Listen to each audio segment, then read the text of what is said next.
Okay guys, from all of the review videos, from all the spoiler videos is on YouTube and on Twitter, I have avoided them like the plague because I want to see the Snyder Cut for myself. And I finally had a chance to see the Snyder Cut on Saturday afternoon with my friends at Club Atlantis. And if you haven't seen anything that Club Atlantis have done, like our reaction videos that we have done, check out my wrestling channel. I actually made an entire list or menu, whatever you call it, that's actually for Club Atlantis. But I digress. The fact is that I was really not really concerned. I was concerned about the length. I'm not going to lie. I have never watched a 4-hour movie in my life. I have watched movies that were close to it, but I have never seen a 4-hour movie in my life. So I was like, okay, after I see this movie, I know I'm going to want to review it. So how am I going to put this together? And I've just decided 2 words.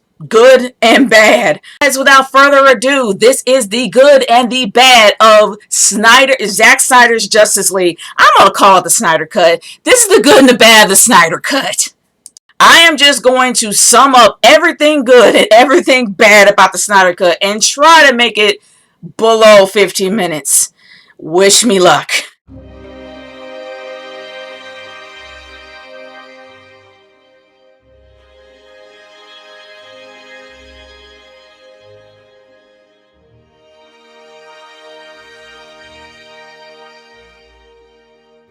Okay, let's start off this video talking about the good instead of the bad. I will get to the bad, trust me, and there is bad in this film. But when it comes to Zack Snyder's version of the Justice League, the one thing that was done correctly and done properly was the characters and how they were fleshed out. There was a lot more that Batman did in this film than in the Whedon cut. And there was a lot more for the Flash and for Cyborg to do. The Flash actually did have a backstory that everybody pretty much knows already, but it was an origin story. It was before he went into the crime lab. This is pretty much when he was just like scrounging from job to job in school trying to get his dad out of jail. So honestly, we didn't really see the full-fledged Barry Allen yet, but this was like an origin story. Or a pre-origin story, something like that. This is before we actually saw the fleshed out Barry.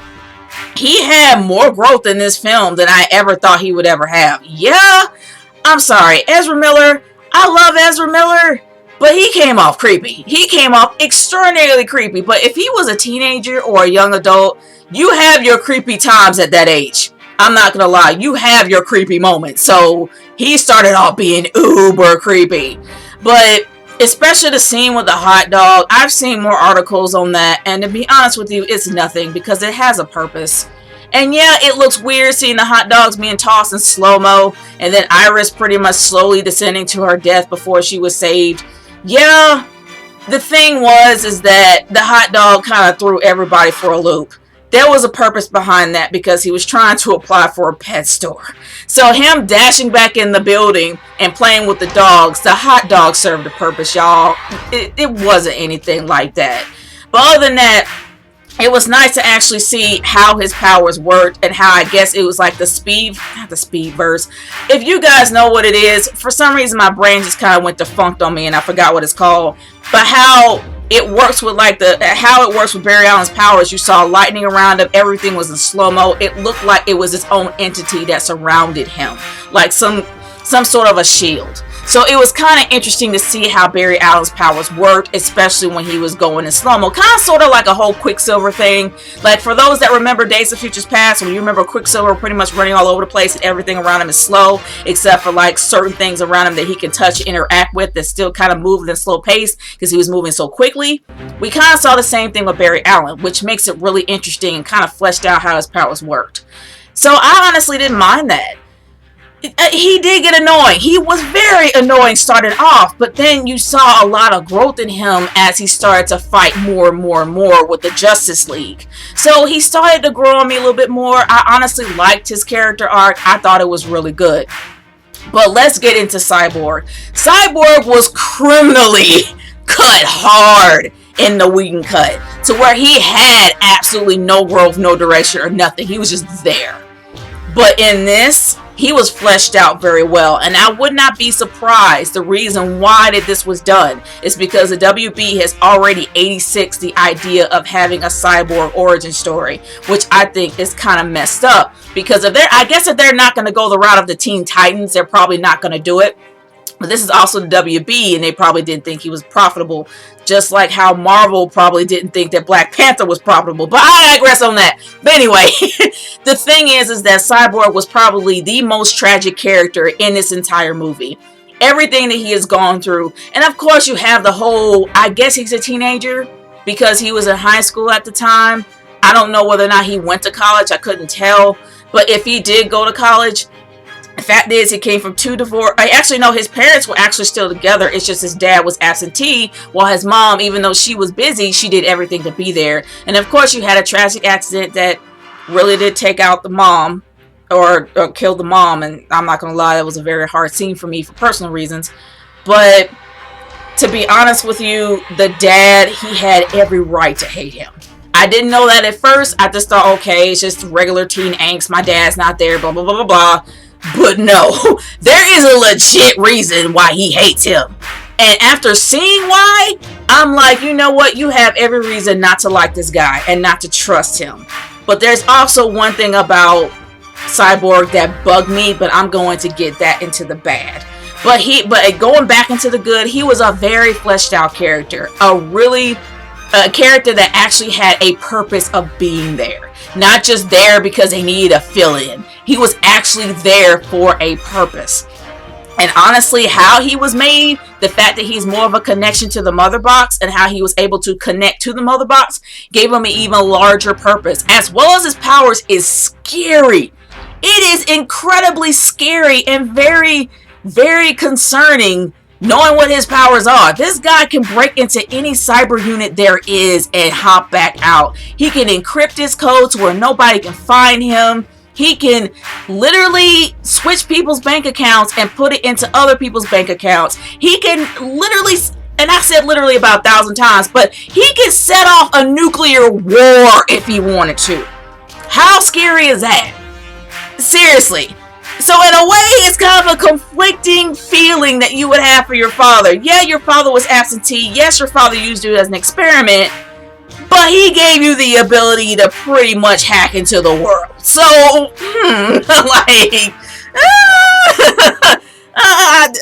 yeah, his powers are scary. Far scarier than anybody in the Justice League. By far, man. Like, no doubt. Hopefully, and I wouldn't be surprised if Batman down the line created some sort of a virus in order to inject into him to keep him calm.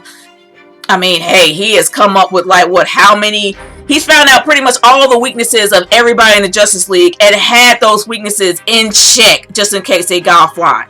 Like, no doubt, he did this. And if I find a picture, I'm gonna put it up somewhere. But anyway, the fact is that Cyborg was a well fleshed out character. Something that Joss Whedon did not do in this series. Well, in his version of it. But then going from Cyborg and the Flash, let's talk about the battles. Good night, were the battles great. The battles were pretty much as hardcore and hard-hitting and as R-rated as they could be. We saw decapitations, arms flying off, people being impaled, creatures being impaled. It was a brutal war. And the Amazons look gold here. They didn't look like a whole bunch of porn stars like they did in the Whedon cut. But honestly, they were hardcore warriors in this. And Wonder Woman looked the best she's ever done. Oh my gosh, this was a straight up warrior chick. She was like, her fighting style just blew my mind. She was as quick and speedy as the Flash. She could fly here. So it was some sort of a connection between the movie that we just saw in 1984 and now. So it actually does tie in. But man, does she look great here. And honestly, Aquaman, I love me some dude bro Aquaman. I don't care what anybody says. I love me some dude bro Aquaman. He's the chief. He's the man.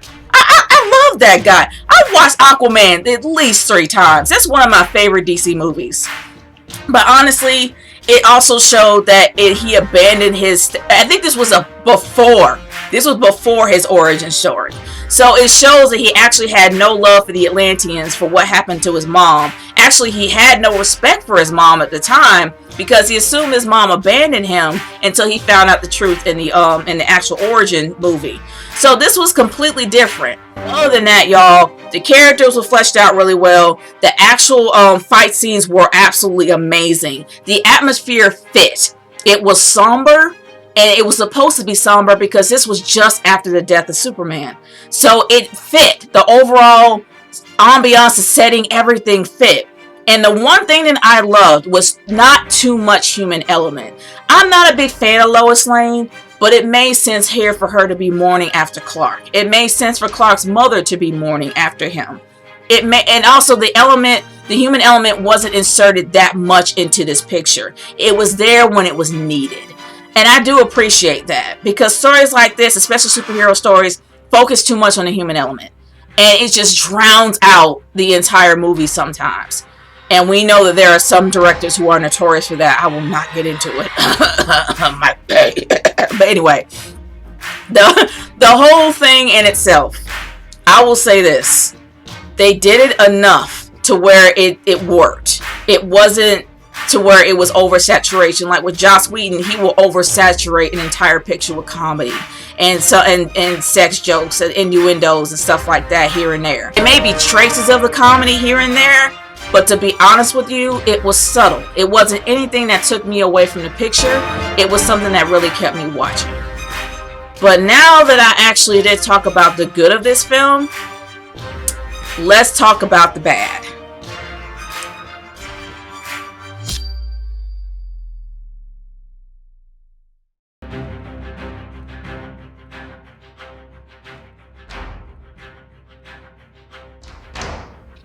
Okay, let's talk about the bad, because there is bad in this film. Now, I'm gonna go into it and just straight up say it. The slow-mo was a bit much. I haven't seen more slow-mo since 300.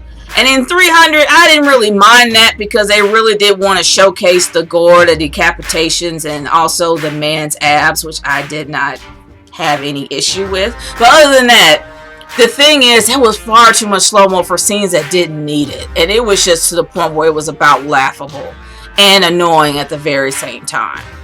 But also, the music choices made no sense either. Like, why in the world would you have a rock ballad for the Justice League going up the stairs? Like, okay, with every step there's a guitar riff, and they just walking up like the steps. Really? Come on. No, why?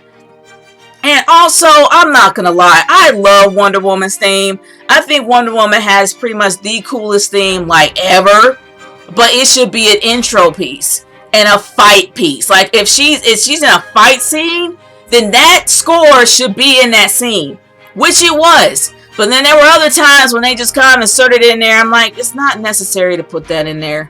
It really isn't. And it was just, the music was just off. It just didn't work.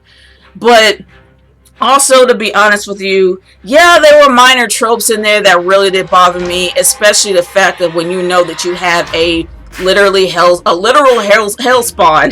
Can't even say that 5 times fast. If you have a spawn from hell and its minions coming after you, and you trapped it inside of a clay building and knocked it into the sea, do you honestly think that it's going to survive? No. It's from hell. So run! Don't sit there and look back! Run! But that same and that's really bugged me about Queen Hippolyta. Like, you had one job to do. Your job is to protect the mother box. Your warrior women, your servants, your soldiers, they know what they're going to die for. So what you need to do is to protect the box that you honestly chose to guard. That's your job. Your one job. Just go and do that job. Seriously. But that's a trope that's in every movie that is plaguing it. So is it bad? Yeah. But is it the only one that does it? No. And honestly, there's not really a lot of bad. Well, okay. I take that back. I did say that I was going to talk about Cyborg. The one thing that really bothered me about him.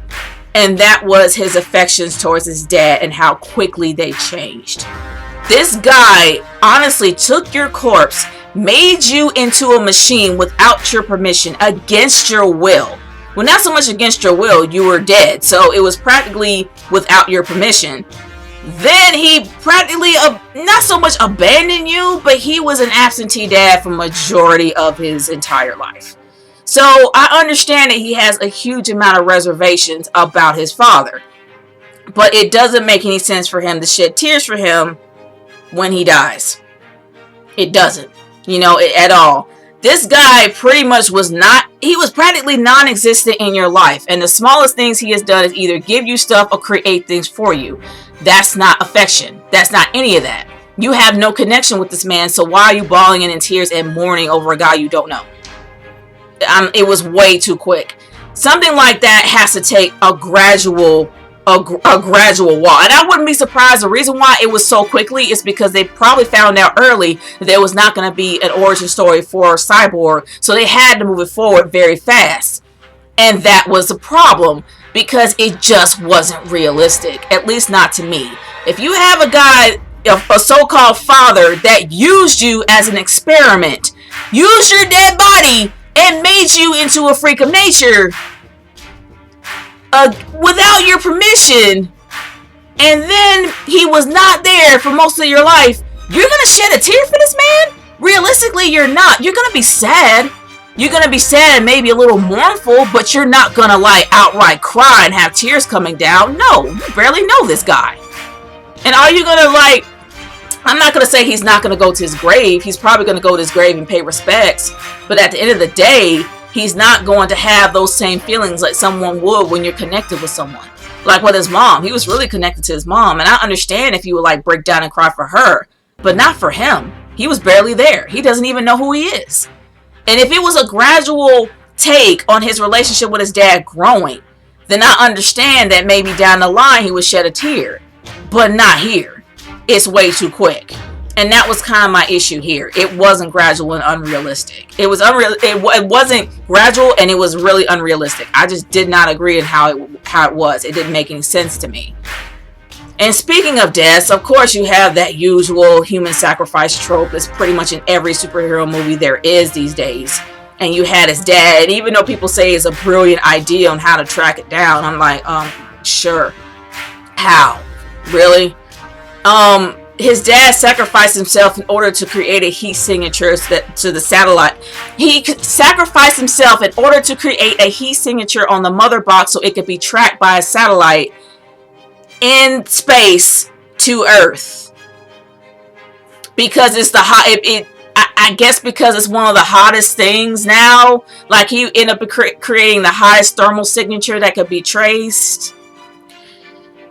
I don't care what anybody says, it's dumb. That's probably one of the most dumbest ideas I've ever think of. I'm sorry.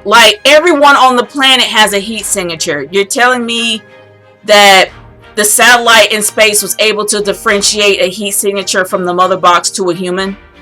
And what, did he have some sort of tracking device in him? That's the one thing that my friends tried to explain, but I still think it's dumb and I don't get. And honestly, if you have the parademons that's able to track the mother box through whatever signal or sense that they had, and sense that you had, and what made sense to me is that since Cyborg, and I've said since 1,000 times, since Cyborg is actually connected to the mother box, then how come you couldn't use him to track the mother box down instead of his dad sacrificing himself for a heat signature?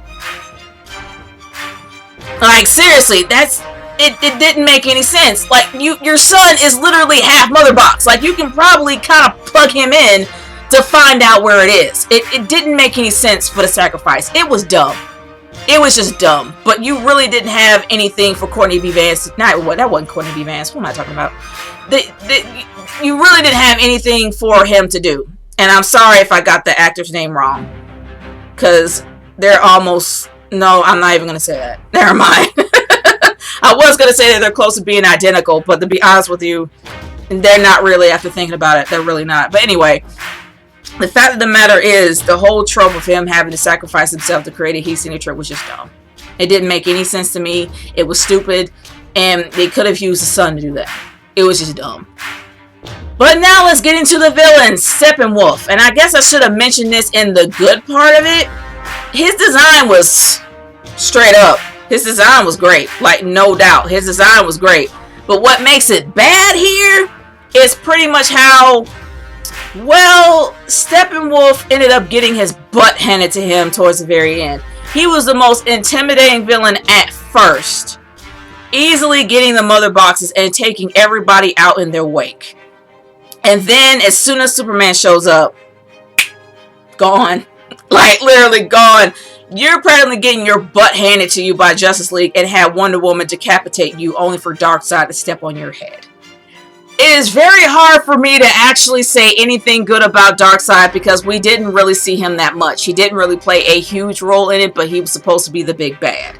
Not that I didn't like his design. I thought his design was amazing. But to be honest with you, I would really like to see more of him, but I can't really judge him because he wasn't there that much. There was a tease for what was going to happen next, but I'm going to touch on that and my overall thoughts of this. But other than that, that's pretty much what I see in the bad. But let's go into my overall thoughts.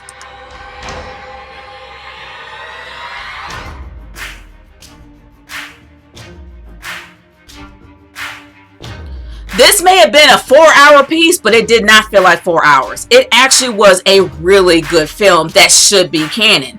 I'm actually excited for the route that they were going to go because I was hoping that they would go the Injustice route. Because I've been fascinated by the Injustice side of things, the Injustice part of DC, since I played Injustice 2 as well as Injustice Gods Among Us. I became fascinated with the Injustice side of things, knowing that Superman, the Boy Scout, went dark.